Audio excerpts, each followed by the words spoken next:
Hello everyone! Today we are going to talk about the usage of offline map. Definition: the offline map is used for areas that have no network but still need map positioning.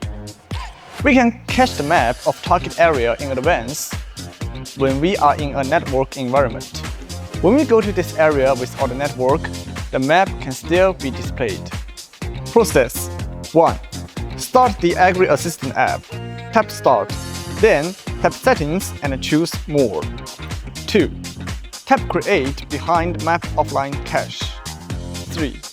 Move the cross cursor to the area that needs to be cached, or tap icons at upper right corner to position the aircraft or the RC. 4. After positioning the area, tap Create. Then, input corresponding radius in the left pop-up interface. Tap Confirm and wait until it finishes. 5. Remove the network card and disconnect the Wi-Fi.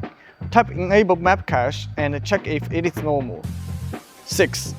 When we don't need to use this cached map, tap Map Cache Clear behind Map Cache sides to clear it. Above is today's lesson. Follow TopXGun channel to learn more plant protection skills.